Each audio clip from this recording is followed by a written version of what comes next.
So, what are some exam tips and tricks you swear by, and how have you altered them to better suit online Do exams? right before the exam is that usually in every course there are learning objectives that professors have before the slides. So I go through those learning objectives one by one through every lecture, and I answer them. I write them down to see if I can do it.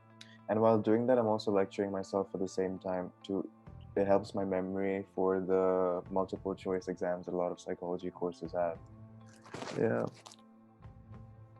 And for online exams, it's the same. I've been using the same method because it's the only difference for me for in some psychology course in the multiple choice is just one thing is I'm always doing it in the setting that I would take the online exam at.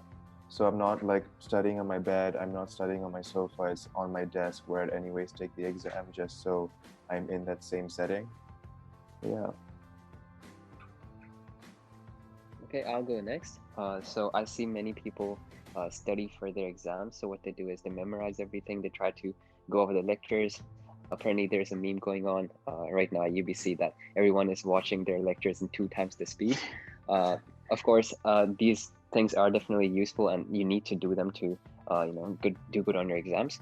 However, a key thing that many people miss when preparing for their exams is testing themselves.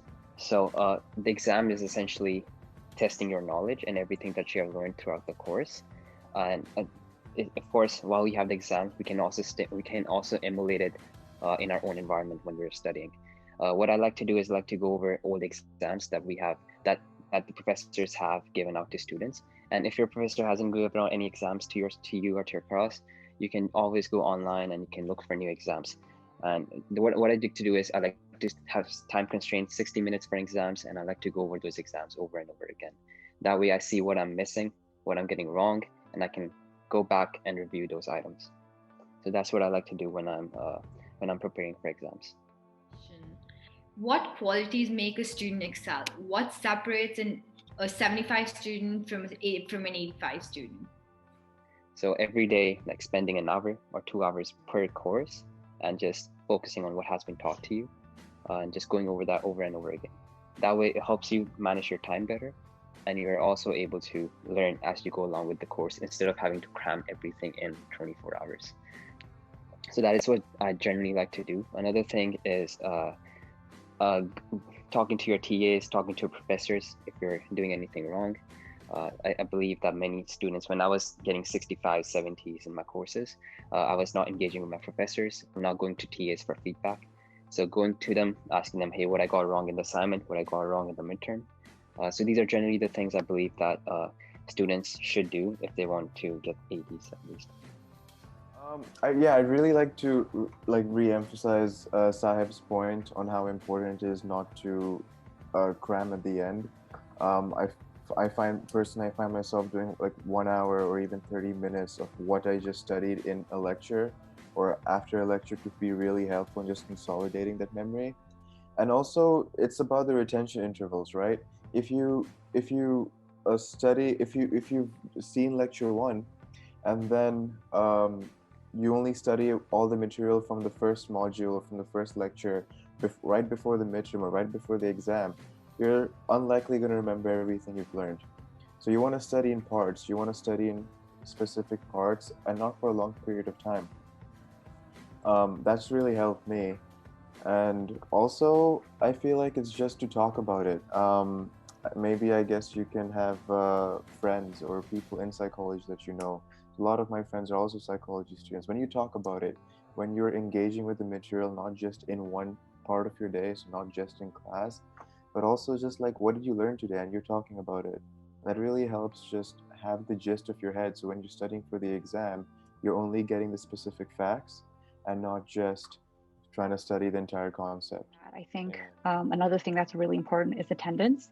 So a lot of professors in the beginning of syllabus day will go over the importance of of attendance, and I found that to be really true because it's quite simple. Like if you are not present and if you're not absorbing that information, you won't know how to respond to that in an exam situation. So I think just showing up to class and being ready to learn is really important, because oftentimes a professor will mention something even in passing during lectures, and it turns out it's a bonus question that separates your 75% to a 78%. Or to quickly jump in, I agree with what everybody said, and one thing I really want to emphasize here is to pre-read before your lectures. So I've been a 75% student before, and what really made the difference was when I started reading lecture material before coming to the course. And why that's important is when you come prepared, you prime your mind, you pick up on the little things that you don't otherwise. It's kind of like coming into a conversation where people are, let's say, talking about movies, and you've actually watched the trailer or the movie, so you pick up little things that other people wouldn't. So I think sometimes life gets in the way and we do end up receiving a bad grade. So how do you guys recover from a bad midterm grade?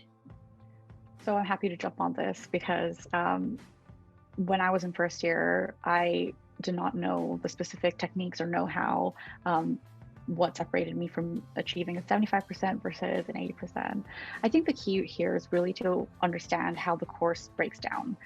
So is your midterm one worth 30% or 25% or 10% or 15% versus how everything else in the course is weighted? So understanding that hydraulic relationship, I think, A, puts a lot of stress off of you because it's just one part of the final grade calculation, and also B, it helps you strategically, helps you to strategize what other areas of the course you can improve on. So for instance, if I get a bad grade on a midterm that's worth 25%, well then now I know that for my second midterm counts that much more, and I have to do better on the second midterm, or I have to do better on a written assignment or participation or whatever it is.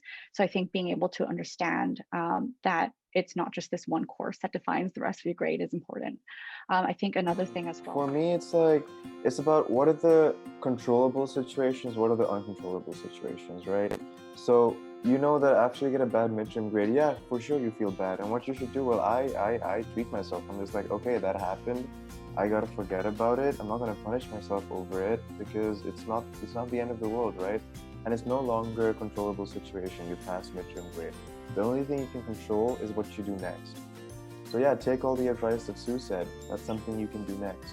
So I often think about, what can I do next? What can I do that I didn't do in my last midterm that will help me with the next one? Of course, even though we don't condone cramming in any way, I think everyone's talked about it. Sometimes it's necessary. So if you guys had 24 hours to cram for an exam, like what are some strategies you'd employ? I actually took 7 courses September to December last year, and I was awake for I think 3 days and 2 nights, so I don't know, that's like 60 hours I think, and I did really well. I got 90% in all of the 3 exams.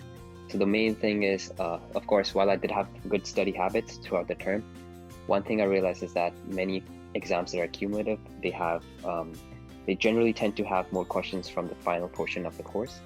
So it either tends to be 50, 25, 25, so 50 from the final portion, and then 25, 25 from the first and second portion, or 40 and 30, 30. It's also about managing your time in that one day, in that one 24-hour period. So what I would recommend is, like Obi mentioned in one of the previous answers, resetting. So after every lecture, after finishing one lecture and one PowerPoint slide, 10 minutes break. Then reset yourself, maybe go for a walk, drink water, and then go back and then get into the flow zone of finishing one more lecture and one more PowerPoint slide. Then take 10 minutes break and do that again. That way, try to get as much information as you can. Another thing I would recommend is you will not be able to memorize or recall every single thing that you study, that you learned from the lectures and from the PowerPoint slides. So everything that you're not able to recall from the learning objectives, I recommend that you write them down. Once you write them down, go at them after you have finished through all the slides and all the lectures. That way you have at least gained a wide amount of information. And so all the things that you're missing, you can go after them at the very end and then focus meticulously on them. That's just generally what I would recommend if you have 24 hours to cram. And generally, it's stated that you should not pull an all-nighter if you have an exam. And I would say the same, do not pull an all-nighter. However, that is generally for people who have good study habits, who have fundamental knowledge for their course. If you do not have that, if you're studying everything in 24-hour period, you have no choice but to pull an all-nighter. So in that case, I would recommend not sleeping at all if you're sleeping less than 5 hours, because then you will have a headache in the morning, your eyes will be hurting. It's possible that you will have high heart rate. That's what happens with me. And you will not be able to focus on an exam. So what I recommend is taking a cold shower right before your exam if you're pulling an all-nighter, going out for a walk, especially if it's cold. The fresh air will get you awake, and do not go anywhere near a bed or anything that is associated with rest or sleep. And yeah, good luck with cramming everything in 24 hours. Okay, so the next question is for Sahib. If you had to give well-being advice to your first-year self, what would it be? Okay. Well, there's a lot of advice that I would like to give my past self if I could. When it comes to well-being, recently last year I went to see wellness advisors for the first time at BBC. It's just a free resource, anyone can go, and I have to say that it was definitely helpful. I would say it was even life-changing to a certain extent. And yeah, I would tell my first year, hey, use all the resources that are available at UBC. Go to constant services, go to academic advisors, go to wellness advisors. Ask them for help. Reach out to your professors. If you're not able to meet a deadline, talk to them. They are really compassionate, and many of them will happily help you with your situation. And another thing would be, I went to wellness advisors, so they provided me a lot of different resources. There's so many different financial resources available today. For example, I just found out yesterday that I'm eligible for a scholarship from my employer. So if I knew that earlier, I wouldn't be so stressed out about financial issues, right? So always explore. So while university, the main reason we all go to university is like get our education, get our degree. But another issue is that there's so many different activities going on campus. I would say to my first year self, go to more parties, hang out with your friends more often. And not just on campus, but like also there's organizations, nonprofits. There's so many activities just in Vancouver in general. There's different hikes you can go to. There's so many things you can do for your well-being. And I would tell my first year self to just focus on yourself and your health as well. Be stressed because I know what the next day is going to look like. I know how many days I have left. I have a very clear idea of what it's going to look like, as opposed to being stuck in the unknown and not really sure and floating around in this like weird limbo of procrastination and guilt and not getting anything done at the end of the day. So really just having a clear schedule. What I like to do is I like to do my quizzes ahead of time, especially if I have a distance education course. So right now I'm taking one distance education course, and the good thing about that is that you have all the lectures available to you beforehand. So you can go through them beforehand. So what I do is like to go through three or four modules beforehand. I like to do all those 3-4 quizzes. So that way I have at least 2-3 weeks worth of stuff already done, and that gives me more time and space for myself. And another amazing thing that I found out just a few months ago was this amazing website by Campus Lightbox. If you just Google Campus Lightbox, I can't remember the exact website link, but if you just type Campus Lightbox, it'll come up the first thing. And over there, they have all the resources listed, and you can also use filters based on your need to find out which resource is most applicable to you. I would just like to say good luck everyone for your exams and happy holidays. Hopefully